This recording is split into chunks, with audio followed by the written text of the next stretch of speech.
need to get serious. My message to the unions is let's not forget what the government has done to date. Elementary teachers vote overwhelmingly in favor of a strike if need be. The education minister calls it an escalation.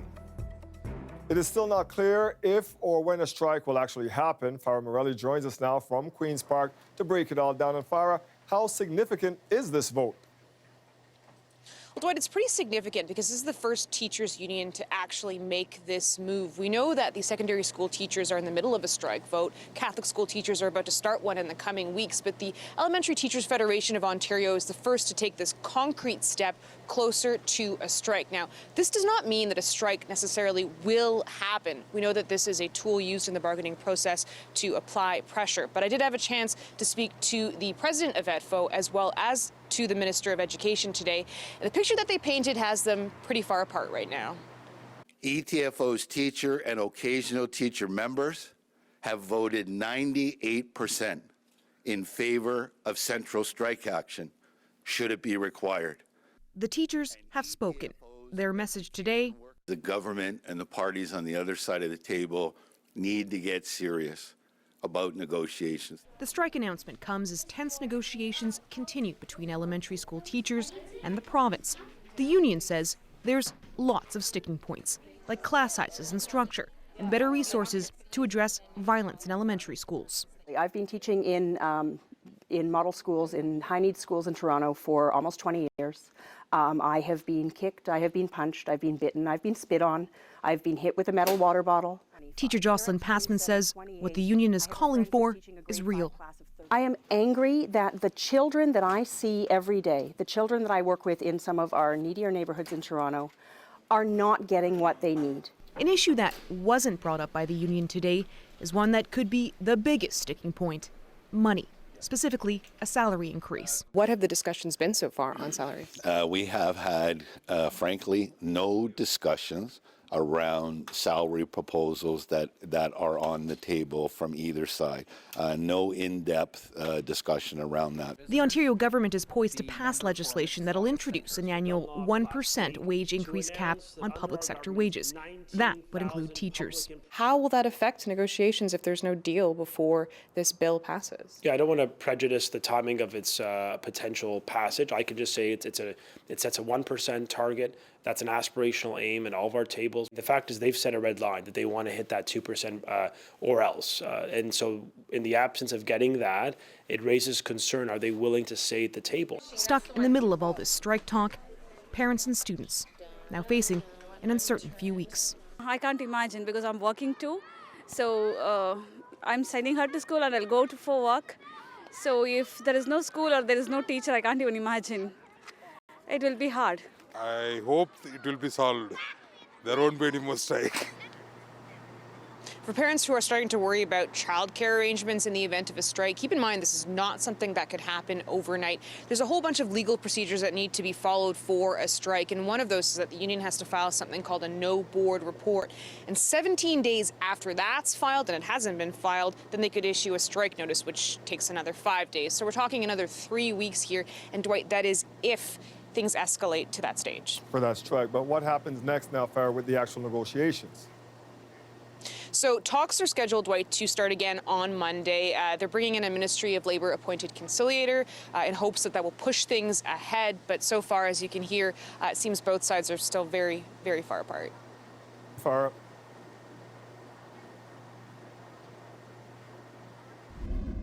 This guy is driving up on the sidewalk.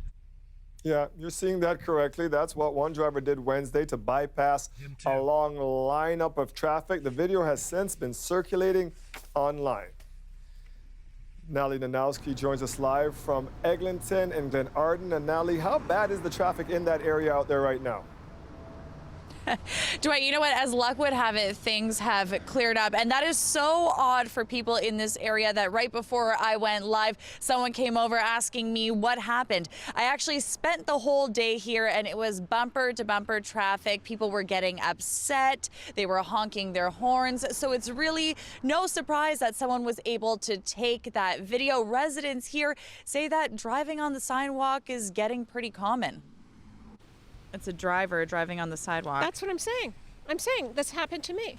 Marlene Orenbach says she won't walk her dogs during rush hour. I've had the incident where a woman has tried to run me down on the sidewalk so she could get ahead of whoever was here. The side streets near Eglinton and Bathurst are narrow. They're packed with cars that can no longer park on Eglinton because of crosstown LRT work. In rush hour, you could be sitting here for a very long time. Idiot, get it. On Wednesday, a resident captured this video of an impatient driver trying to bypass traffic by mounting the sidewalk on the opposite side of the street. Doesn't surprise me at all. You always have to keep your eyes open because even in stop and go traffic, drivers aren't paying attention. They're also driving on the sidewalk. Here's another video from earlier this month. I think it's only a matter of time before something really unfortunate happens. So I hope that the city sees what's going on. Mayor John Tory responded to the video today. There's just no excuse for that sort of thing. Anybody would know from the most basic driver's handbook, driver's course, or common sense that cars shouldn't drive on sidewalks and can't drive on sidewalks no matter what is going on. He says the public outrage comes just as the city is rolling out the second phase of Vision Zero. The city's plan to make streets safer by putting an end to cyclist and pedestrian deaths. On Monday, the Toronto Police Service will begin a one-week safety blitz across the city to encourage residents to drive alert and stay safe. So the man who took that now famous video says that he sent it over to Metrolinx and complained to the company. The company responded saying that it's not their problem. This street actually falls under the city's jurisdiction. He also took that video over to the police, and they say, Dwight, now that they're investigating. Thank you, Natalie. 3 shootings in the last 3 days, all within a few kilometers of one another. Nobody was killed in the violence, but it's shaken the community, especially since young people are involved. Angelina King joins us from the neighborhood now. And Angelina, what are you hearing from area residents? Well, they're saying that the violence is getting worse and those involved are getting younger. I spoke with some people today who say that they're just more on high alert now. Some people aren't going outside as much, and if they are, they're certainly being more vigilant.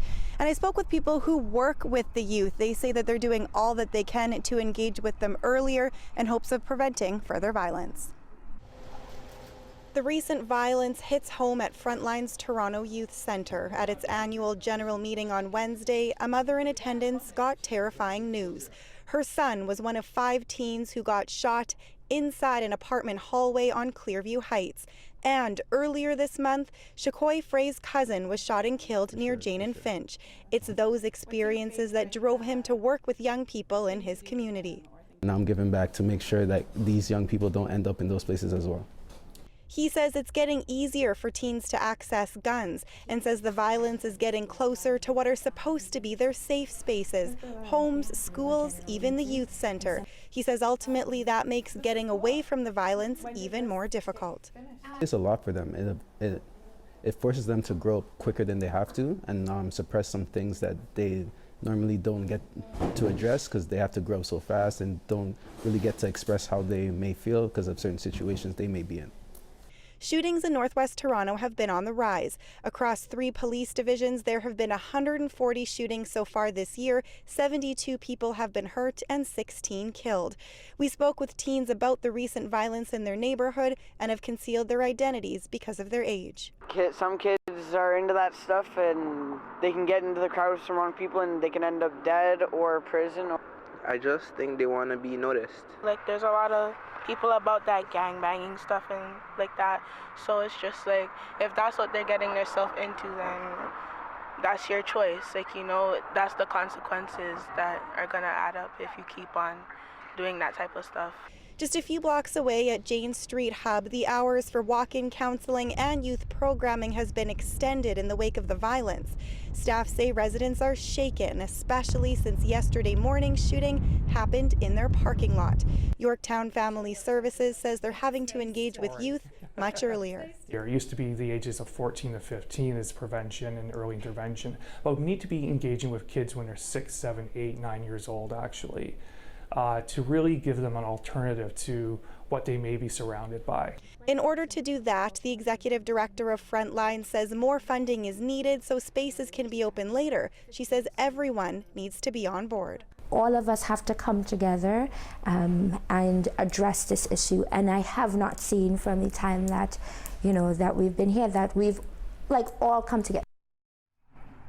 Staff at that youth center say that their hope for teens is that they feel safe in their own community and that they have at least one person in their life to keep them on the right track. They say in the end, all of this violence is just disheartening because this is a tight-knit community with a lot of young people who have a lot of potential. Dwight? Thank you, Angelina. Investigators with Peel Police are probing a fatal early morning shooting that took place outside a public school in Brampton. When officers arrived on the scene, they located a male victim believed to be late teens, early 20s, suffering from gunshot wounds. He was pronounced deceased at the scene.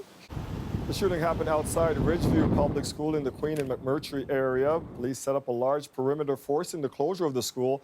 Peel School Board officials contacted parents early this morning to let them know and to offer information to parents whose children may be impacted by the murder. We let them also know on their school's website that they could be provided with some strategies and tips on how to speak to their children about trauma and about what to do and how to respond to children when a violent incident does take place in their school community. So far, police haven't released the victim's name or information on possible suspects. The school is expected to reopen Monday.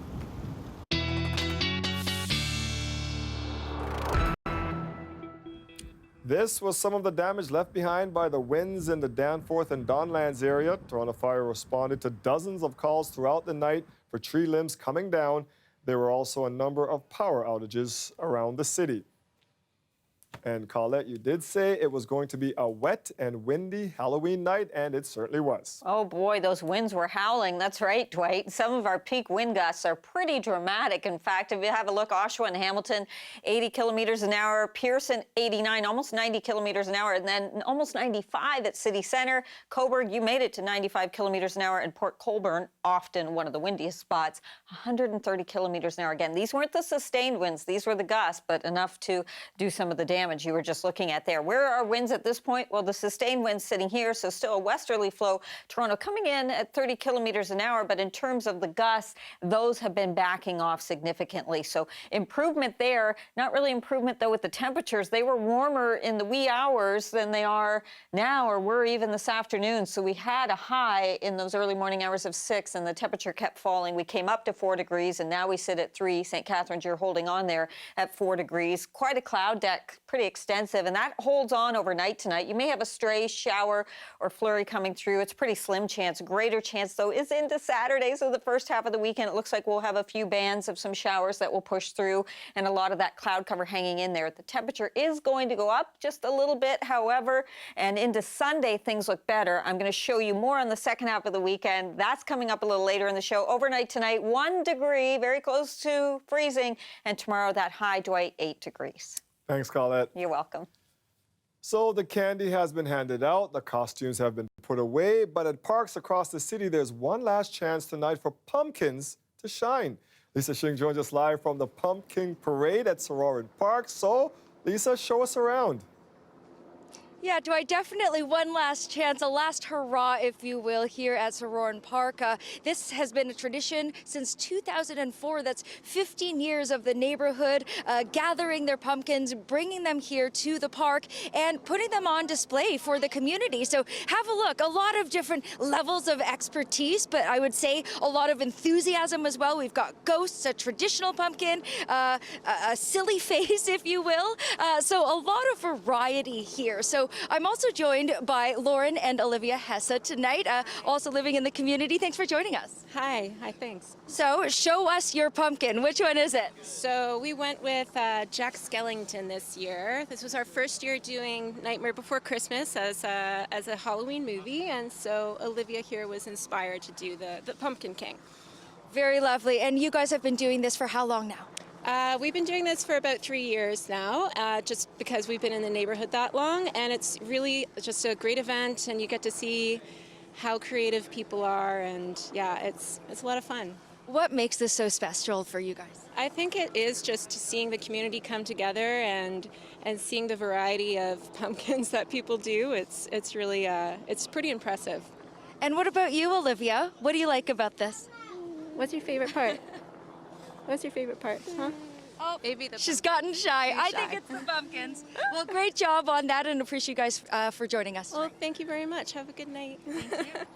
There you guys go, Dwight. A lot of enthusiasm here, definitely. A little chilly tonight as well, so I've heard that the pumpkin turnout isn't as great as previous years, but certainly if you look around, a lot of variety, and the neighbors are starting to come out and light up their pumpkins for that one last hurrah. Yeah, still a lot of pumpkins out there. Thank you, Lisa. We can have an indication by doing these mechanical tests how this particular shoe is going to function or perform. It's a sneaker showdown that puts some top basketball footwear to the test, seeing if more dollars means more game. We'll bring you that marketplace investigation coming up.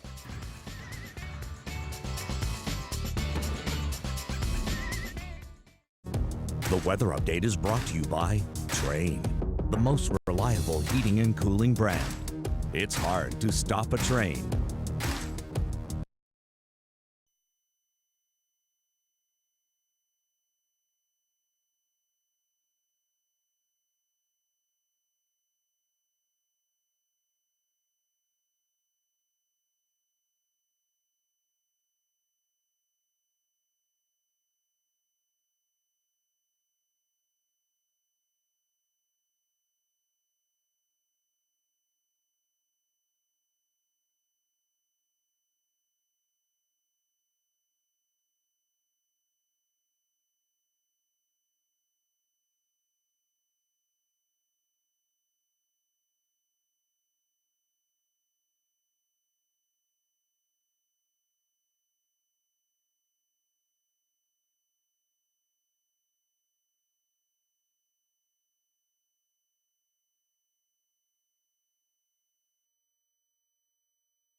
The new NBA season is in full swing for Canada's champs, the Toronto Raptors.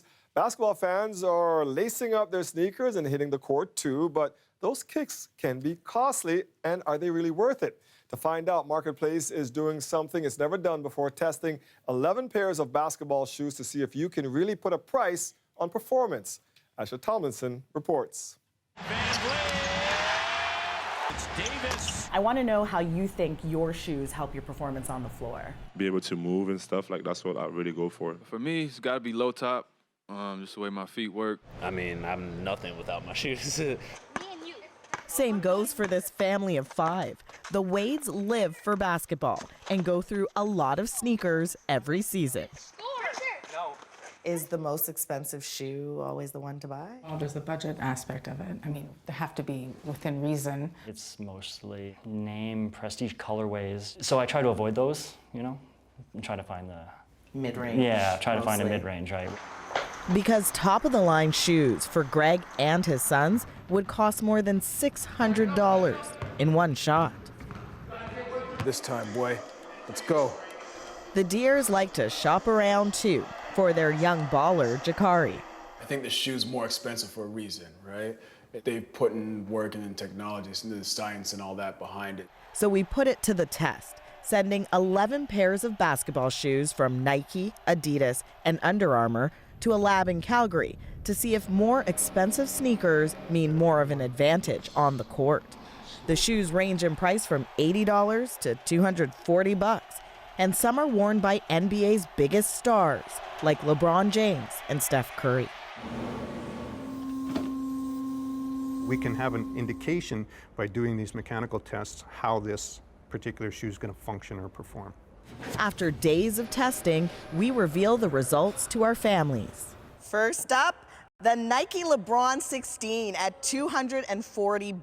Wow. So the LeBron did really well in cushioning, stiffness, and it also did well in energy return. Jakari, you were the only one who picked the LeBron for overall performance. Yeah, I think I made a good choice. Are more expensive shoes that much better? The Wades seem to be on side.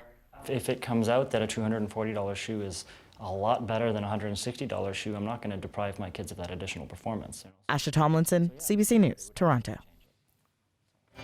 So those Nikes topped the list, but which other ones rounded out the top 5? For the big reveal, tune into Marketplace tonight at 8 p.m. on CBC Television or stream it anytime on CBC Gem.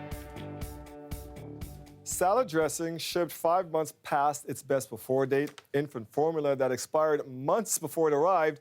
These are just some of the complaints about grocery products ordered from Amazon's Canadian site. And until now, you couldn't return groceries on Amazon. Jacqueline Hansen has more, including the online retailer's response. It's baby food.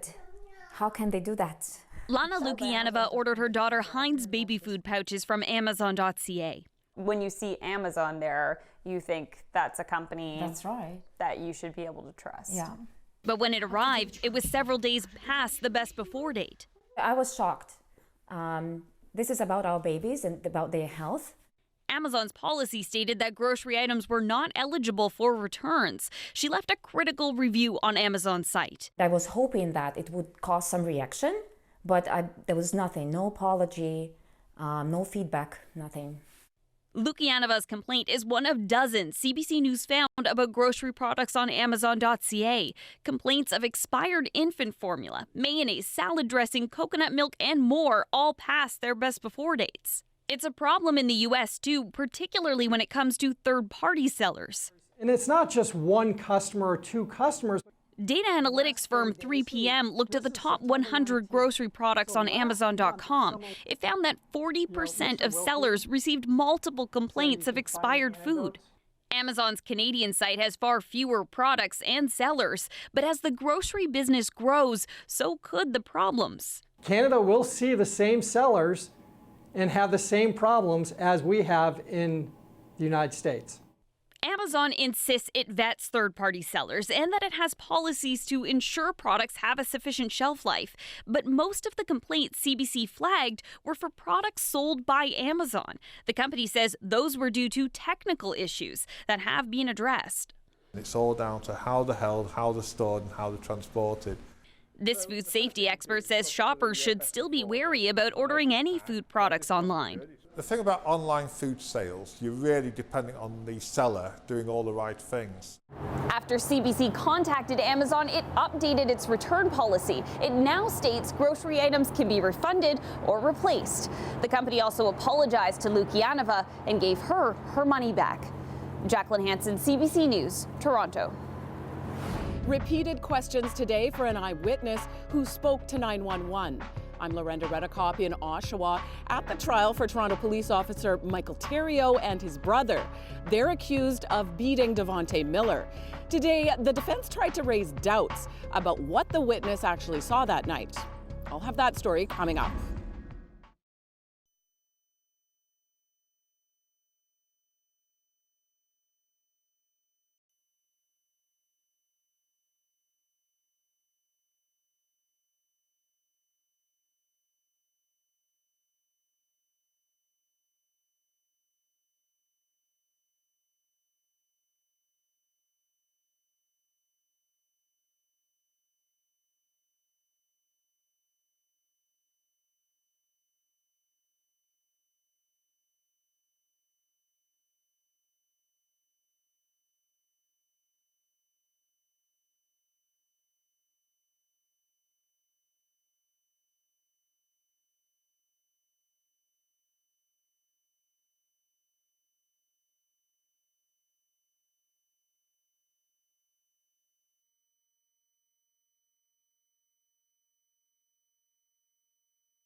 A chaotic scene in the Bloor and Spadina area late last night. A crowded Halloween party turned into a crime scene, and a number of partygoers were left with stab wounds. Now, tonight, a 19-year-old man and a 15-year-old girl are charged with assault and attempted murder. Linda Ward has more.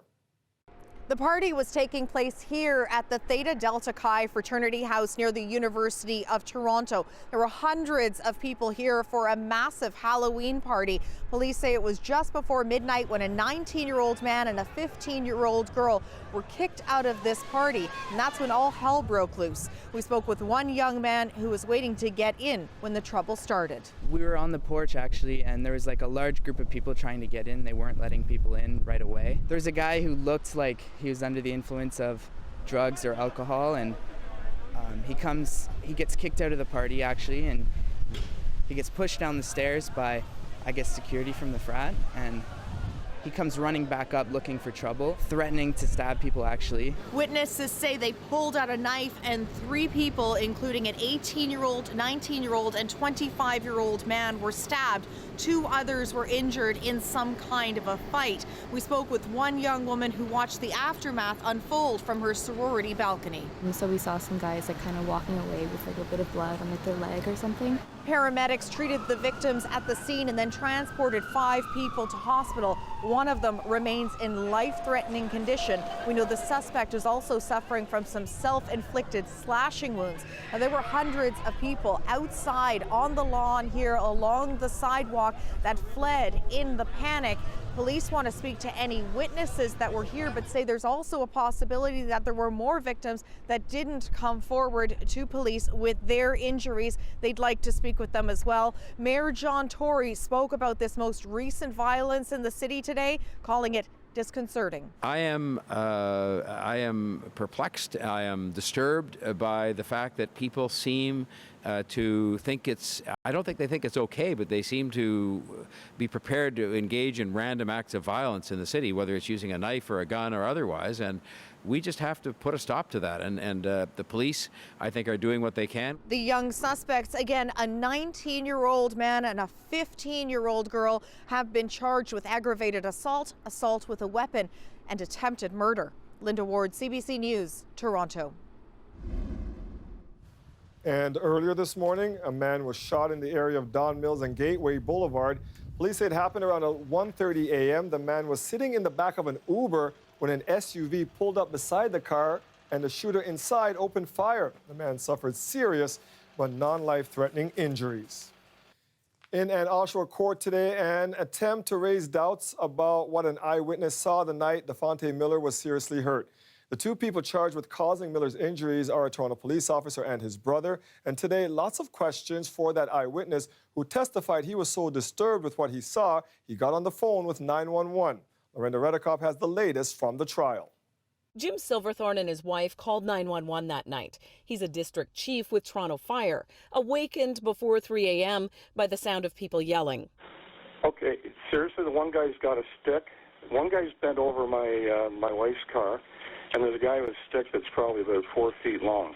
Then later in the call, I think he's going to strike the guy again. The defense lawyer for Michael Theriault pointed out Silverthorne never said during the call that the person was striking the other.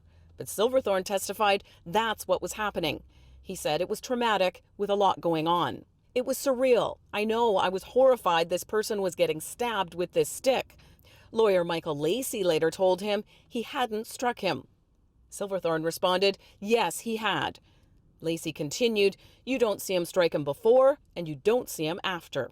The lawyer also raised doubts about how much Silverthorne could see, given the darkness.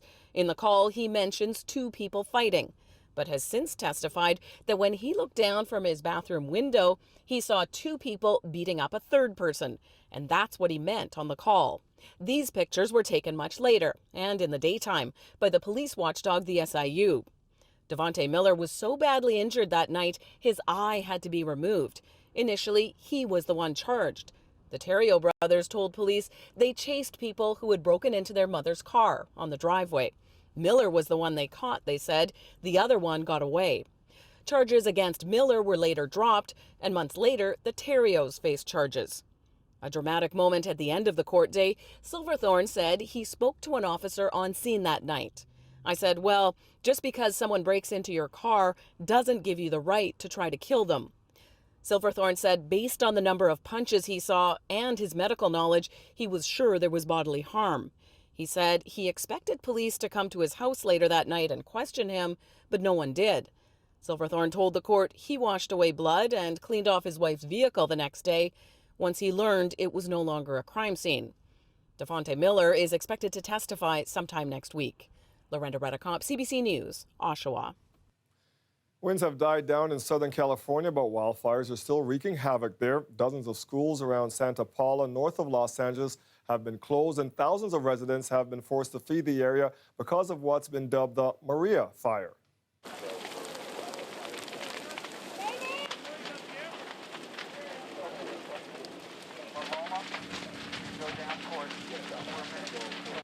This footage shows the blaze in Ventura County at its peak last night. The brush fire has scorched more than 28 square kilometers so far, and it's still burning.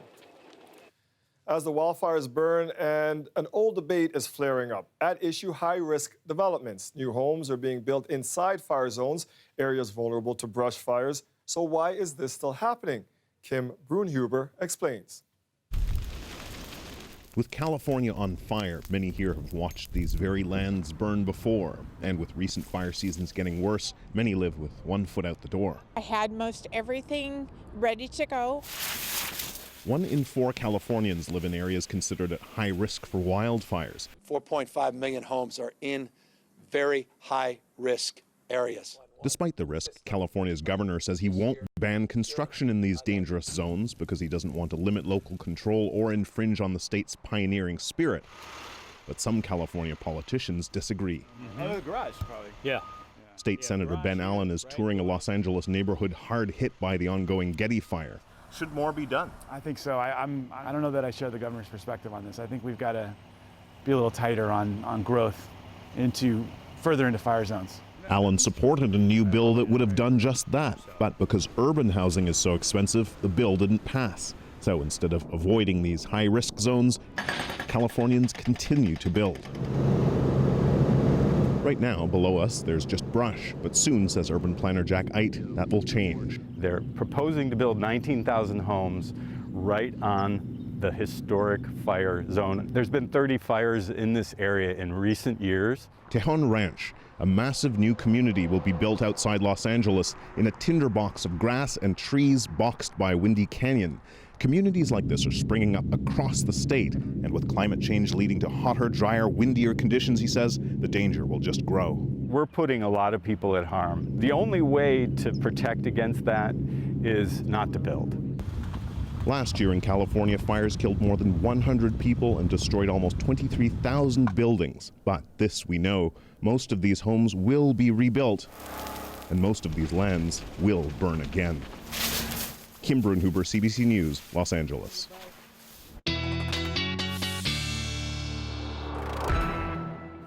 Problem on this side of North America, rain. Are we done with it yet here? Yeah, we've had things saturated. Well, no, Dwight, we're not done with it. Here we go into the weekend, and yeah, that's one of your weather headlines, is that we do have some showers on the way, so some wet conditions.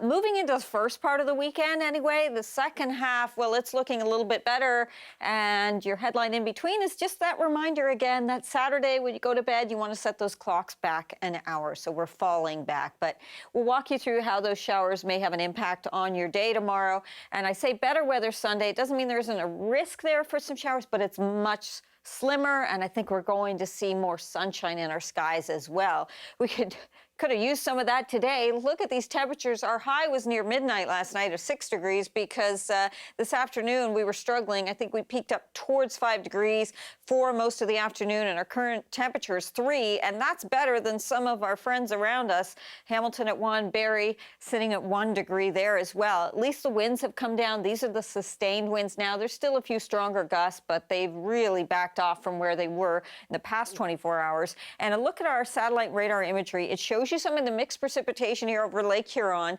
but just the cloud deck is really what we're concerned about for the GTA, which isn't a big concern. Now, as we go into the morning, though, a few showers possible early, but it's likely a little later in the morning that we'll see some showers developing kind of in waves, so they'll ease off at times and we'll get some breaks, and then more showers coming back into the afternoon hours, and then even a little bit of mix up into cottage country, light mix into cottage country as we go Saturday into Sunday. I will tell you that into Sunday night, southwestern Ontario, if you're going to be traveling there, there is going to be some wet weather coming in earlier, but we should stay primarily dry through the day on Sunday for the Toronto area. Overnight tonight, this is what your temperatures look like. Yeah, pretty much near freezing for our overnight readings. We'll be just above Toronto at 1 degree, and St. Catharines a little milder at 2 degrees there. Into tomorrow afternoon, at least it's going to be warmer than today. So if it was this afternoon around 4 degrees, we're double that for tomorrow afternoon in terms of where that temperature is going to be. So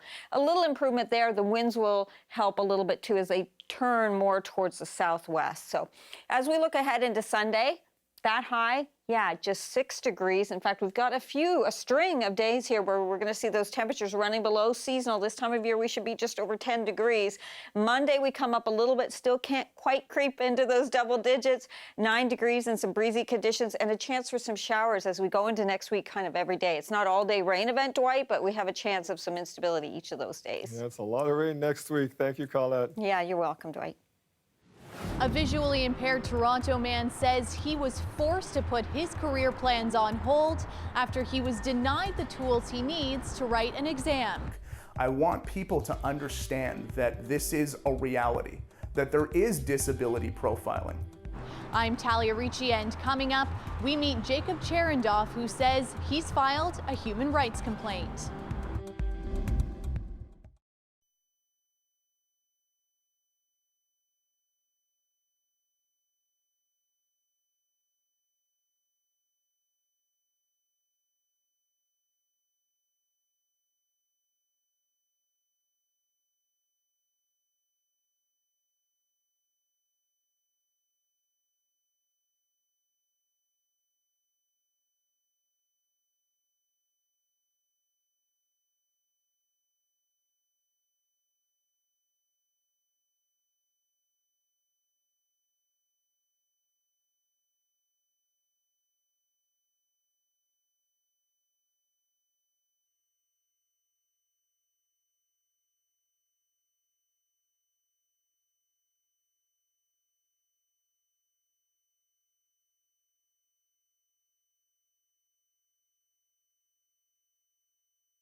A man who is visually impaired has filed a human rights complaint saying he didn't get a fair shot at writing the exam to become a chartered financial analyst. Now, Jacob Cherendoff says the institute that administers the exam wouldn't grant his request for accommodations. Talia Ricci has more. In his office, Jacob Cherendoff tackles his workload a little differently, using a large screen and magnifying software. I may need to zoom in further. and I can manipulate this to my liking. He has no central vision, but can still use his peripheral vision to complete most tasks with the proper accommodations. Accommodations, he says, were denied by the CFA Institute. Reasonable accommodations that have been provided to me in the past for testing. Cherendoff says an optometrist wrote a letter to the Institute confirming he needed the use of a digital calculator instead of a traditional one so he could zoom in to see the numbers, and the test printed in size 32 font if he wasn't able to use a computer. He says the CFA Institute told him he couldn't use a computer or a digital calculator for security reasons. They could only make the font size 16, but he could bring a magnifying glass, and they'd offer him someone to help read and write the test with him. A challenging kind of moment there, because this was really putting up a major wall against my desire to write this exam and find that professional identity that we all seek for, and I thought I had found. He's filed a complaint with the Ontario Human Rights Commission. One Toronto lawyer we spoke with said the CFA Institute's offer seems outdated and discriminatory, and that he hasn't seen many cases like this since the 80s and 90s. I think he does have a case, and there have been cases where people have been set back in their professional education by a period of time due to a failure to accommodate, and they've been compensated for the loss of income that they experience as a result. A statement emailed to CBC News from the CFA Institute based in the U.S. says, in part, when we evaluate accommodations requests for testing access based on disabilities, we follow the law and aim to ensure applicants are not held back because of any disability, adding they do not guarantee that requests for special testing accommodations will always be granted. Jacob has decided to put his career on hold. He says he's out money and left feeling angry and disappointed that he has to tell his friends and family he didn't write the test. He hopes sharing this experience provokes change. I want people to understand that this is a reality, that there is disability profiling. Talia Ricci, CBC News, Toronto.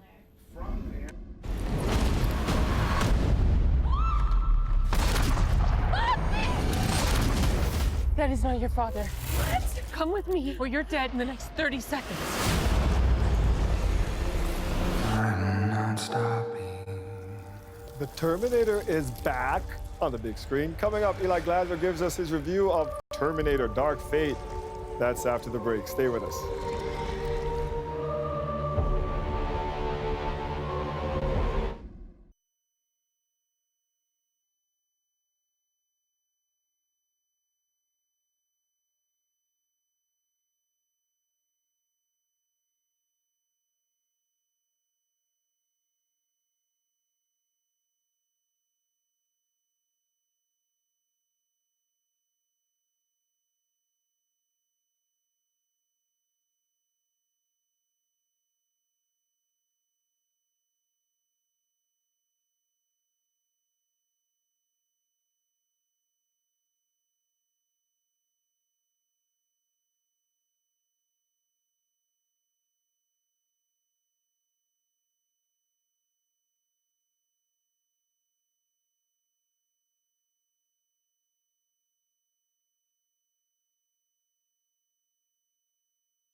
Terminator.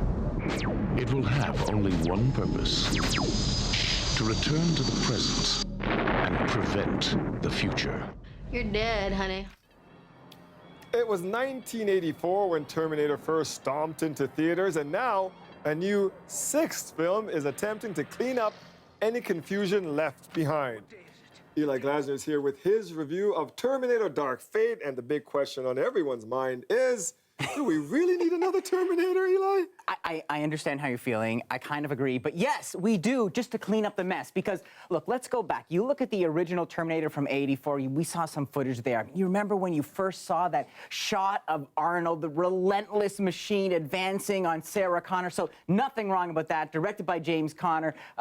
Actually, no, James Cameron, of course. We know. Canadian mega producer. Ryerson guy. And he was back for the sequel with Arnold and Linda Hamilton, and it had a high degree of what I would call kick-assery. But then the problem is Cameron leaves, and since then, you know, the robots got better, but the movies not so much. We had Rise of the Machines, we had Terminator Salvation, something about Christian Bale yelling at me for 2 hours, Terminator Genesis with Daenerys putting on a leather jacket trying to save the day. And so the nice thing about this new movie, Dark Fate, forget about all of those inferior copies, because part of the attraction to the new movie is bringing back some of our favorite characters, not just that guy, but someone else who is somewhat unstoppable. Let's take a look. Who are you? My name is Sarah Connor. Never seen one like you before. Almost human.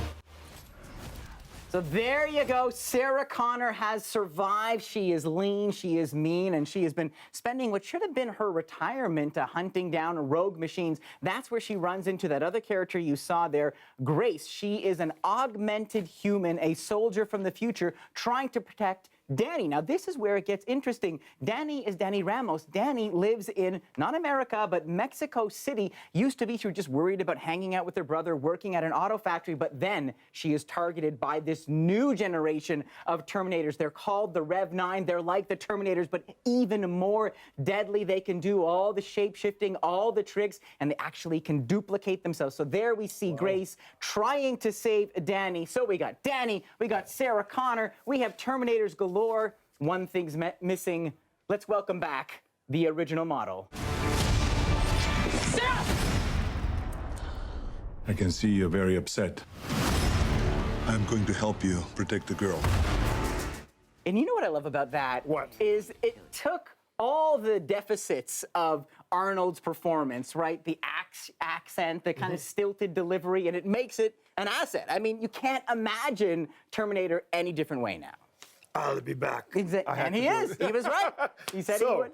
The big question, does Terminator Dark Fate give the fans what they want? Because it's kind of sounding like they did. I don't know. No, I think, look, you've got the classic characters. You have lots of things exploding. You have the Terminator once again gunning for someone new. And you've got this new director, Tim Miller, and the blessing of James Cameron. I think what's interesting, there he is. This is the same guy that directed Deadpool. So he knows how to do that rock'em sock'em action. He got classic Arnold there, a little more grizzled, a little more gray, but that's okay. Looks good on him. The interesting thing is it was James Cameron who actually convinced Linda Hamilton to come back. Tim was telling me if it wasn't for James, or Jim as they call him, she wouldn't be in this movie and we wouldn't even have this movie to review. But what I really like about it, it's not just seeing the classic characters, it's the fact that they had the boldness to set this now around a Latino character. We see Danny crossing the border with coyotes. There she is. We see a battle in a detention center for illegal migrants. So you have the classic action, but a new spin,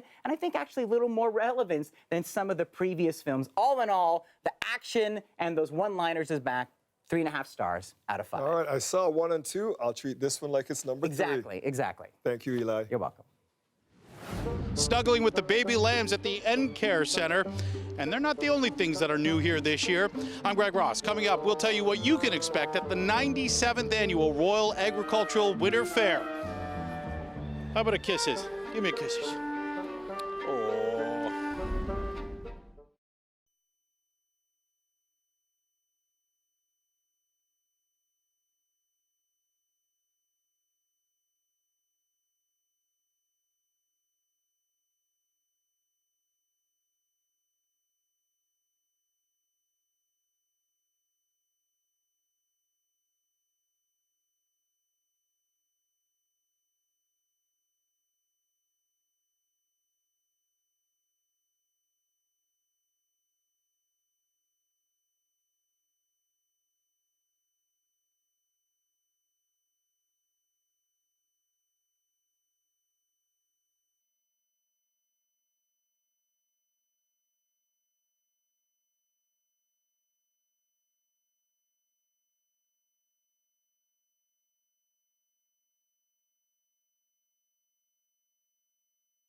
As we enter November and the cooler weather has you searching for something to do indoors, here's a suggestion, a place where you can get up and close with the animals, sample some locally sourced foods, and get a taste of what country life is all about. The country has come to the city, and Greg Ross has the story. It's the 97th annual Royal Agricultural Winter Fair. 450 exhibitors, 6,000 animals, and 43 of Canada's top chefs. And we got a behind-the-scenes look on day one. Let's go check it out.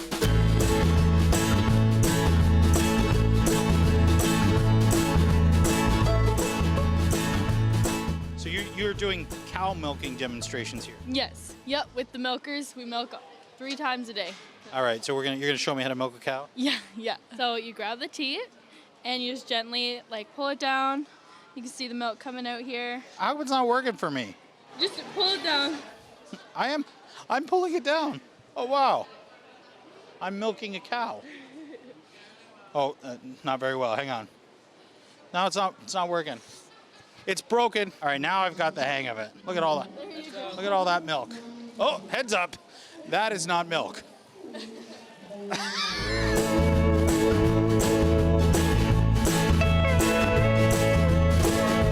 This is Charlie Johnstone, who is the CEO of the Royal Agricultural Winter Fair. This is Little Ben. He is the ambassador. Who has a bigger role with the fair?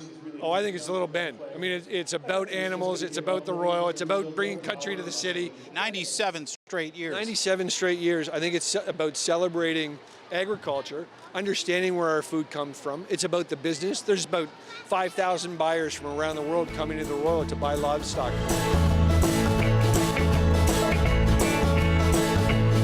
How old are these little lambs? 10 days.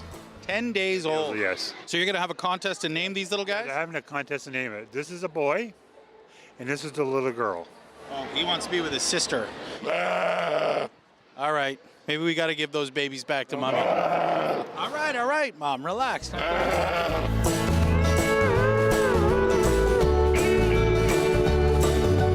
This pumpkin, the Royal Grand Champion of the Winter Fair, 1,705 pounds. That's a lot of pumpkin pie.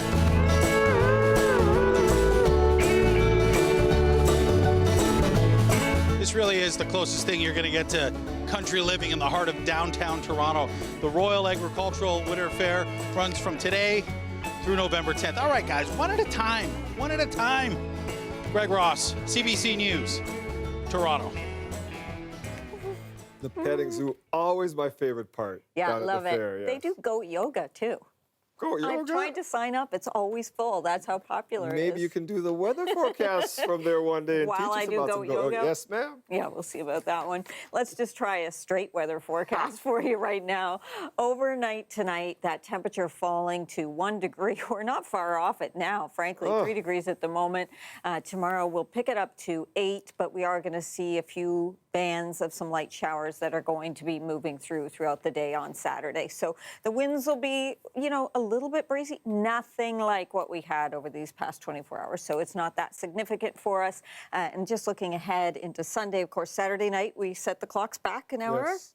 And then on Sunday, we are looking at some kind of mix of sun and cloud and a slim chance for showers. So it's a better day. It's cooler, but it's the better day of the weekend. But the winds last night, just howling. I know. So almost gusting to 100 kilometers an hour at city center. You might have thought it was Halloween night or something. Yeah. It was howling out there. Howling away. That's it for our show tonight. Thank you for watching. Matt Nagabasalasi has you covered. At 11, we'll leave you with some shots of the pumpkin parade happening right now in Roncesvalles Village.